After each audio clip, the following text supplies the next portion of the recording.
Shout out to the supporters of Tupac Was Lyrical. We about to turn up real quick. But first, this message right here. Mash on my so-called comp. Who the man while I'm tugging on your main bitch head? Understand this, ain't no nigga like me. Fuck JayZ, he broke and I smoke dead. Mash on my so-called comp.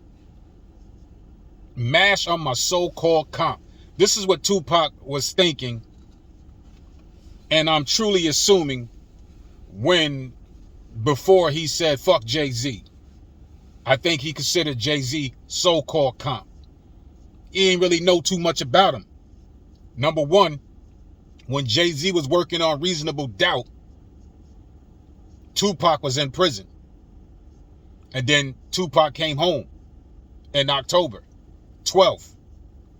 Maybe a day or 2 or 3 days later, he started working on All Eyes on Me, the entire album, which was completed in 2 weeks.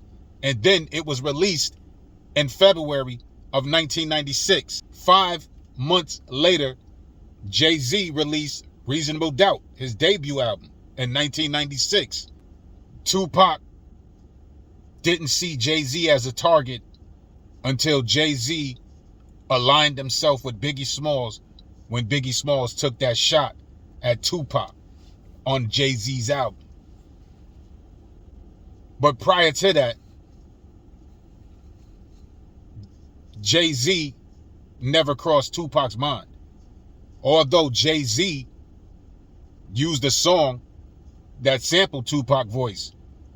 It was produced by Clark Kent. But most important, taking care of the family. Still, most people don't understand me.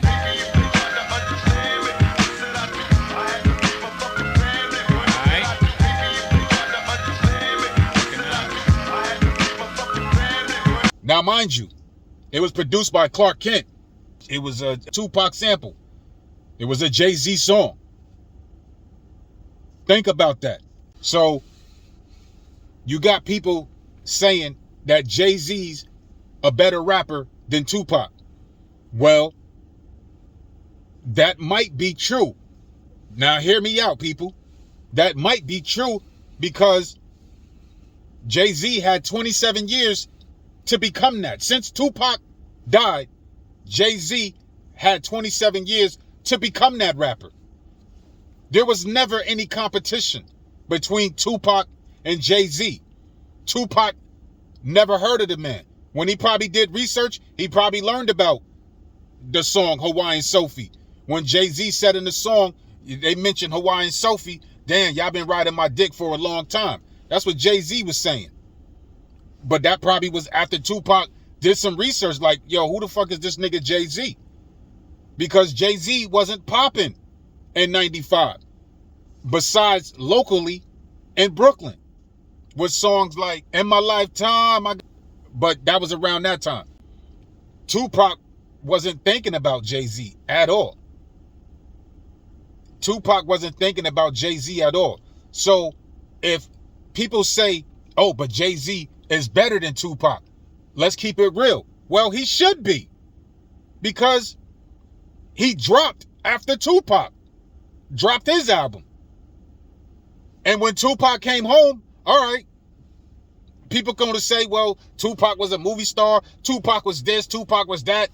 That's why All Eyes on Me sold 5 million in like 2 months or less. Whatever. Tupac bust his ass to get there.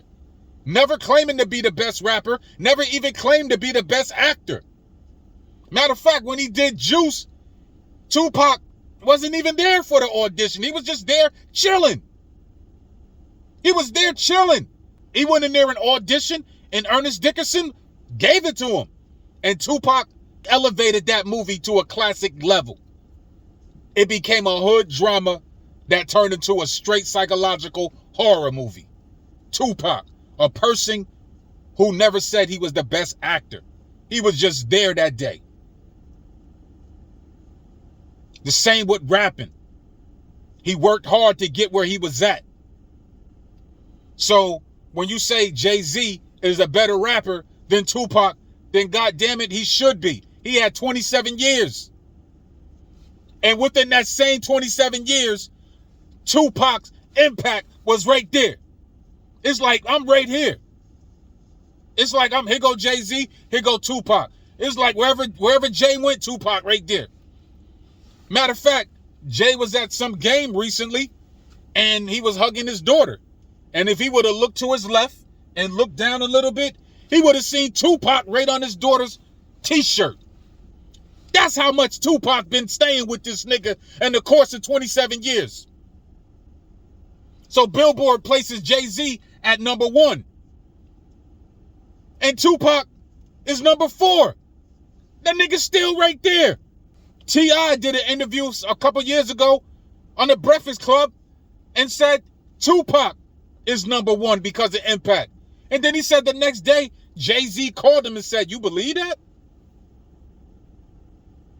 Tupac is still there. So in the course of the 27 years that Tupac is deceased, JayZ is in competition. And what did Tupac just say in this opening line that I just used? Mash on my so-called comp. Who the man? While I'm tugging on your main bitch hand. Understand this. Ain't no nigga like me.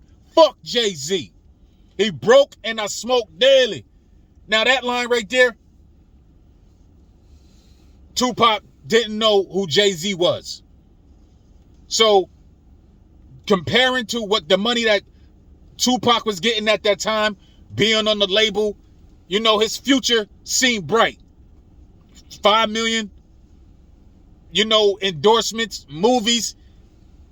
Tupac was basically saying, I got more money than this nigga at this point in time. And I smoke hella weed. JayZ didn't smoke weed. You know what I mean? And if JayZ did smoke weed, he said, I know I contradicted myself. Look, I don't need that now. But yo, you know what I mean? But my point is, and I'm sure you got my point, Tupac didn't really know nothing about JayZ. He wasn't in competition with JayZ. JayZ been in competition with Tupac. Understand that. JayZ has been in competition with Tupac. Now, of course, JayZ ain't gonna rhyme like Tupac did on All Eyes on Me. You know, that was West Coast production. Jay gotta keep it New York because he gotta take over New York. Who was the man then? Biggie. That was JayZ's competition. Biggie Smalls quietly aligned himself with Biggie Smalls. But that was his competition at that time.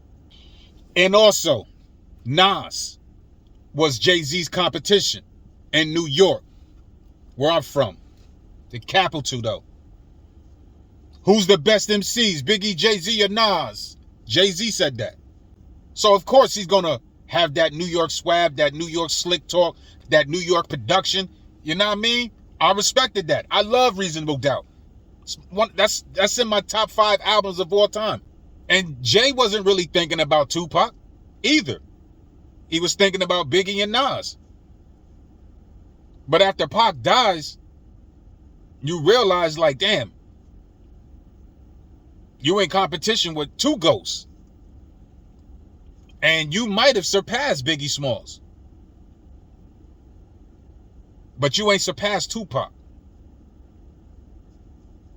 Even if Billboard had you at number 1 and Tupac at number 4, Tupac at number 4 in 2023, and the man has been gone almost 27 years, and he's right there, neck to neck. Matter of fact, he's right there. When you hugging on your daughter, he right there. Every time you turn on the radio, you turn on something like that, JayZ is constantly being compared to Tupac, always being in line with Tupac. And then on top of that, when Tupac said, fuck JayZ, JayZ had a problem with Nas. Then Nas finally released Ether. And one of the first voices you hear is Tupac.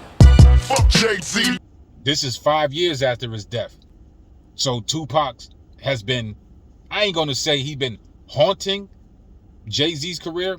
I doubt that. But he's just been right there, always in the conversation, always in the equation, always right there. Just energy, just impactful, always there. So when you say JayZ rap better than Tupac, I mean, he better. Because prior to JayZ releasing his album, Tupac already had 3 albums out by then. Tupac was already successful by then. I mean, shit, he better be better than Tupac. Afterwards, you had 27 years to be like that. Tupac was never in competition with JayZ. Tupac was just doing him. If Tupac tried to rhyme like Biggie Smalls, then we can compare the two. Other than that, there's no comparison. Biggie was a New York MC. Biggie had an incredible flow. Ready to Die was a great album. Tupac felt like Ready to Die sounded like his album based on some of the content that Biggie was saying. And Tupac made an album that was nothing like Ready to Die. There's no comparison. From the jump, it starts off differently. If I Die Tonight. The content is very different. That's the album that got Dear Mama, Death Around the Corner, So Many Tears, Lord Knows, Heavy in the Game, etc. It was a great album. It was Tupac at his lyrical best. And he wasn't trying to be like Biggie Smalls. In fact, at that point in time, when he created that album, Tupac had mad love for Biggie. Although he probably thought to himself like, damn, Ready to Die sound like some shit I would do. Let me switch it so niggas don't think I'm biting off Biggie album. It just so happened Me Against the World happened to be completed before the shooting. And then, shortly after he got sentenced, he went to prison. Me Against the World was already completed. After that, he had an issue with Biggie. When All Eyes on Me. After that, when he came home and stuff like that, he had an issue with Biggie. Now, Biggie can flow and stuff like that, but his content is nowhere near the level of what Tupac was spitting. And this what made Tupac so relevant. So y'all gotta understand that shit, man. You know what I mean? Y'all gotta be logical when you be talking about Biggie and JayZ are better rappers than Tupac.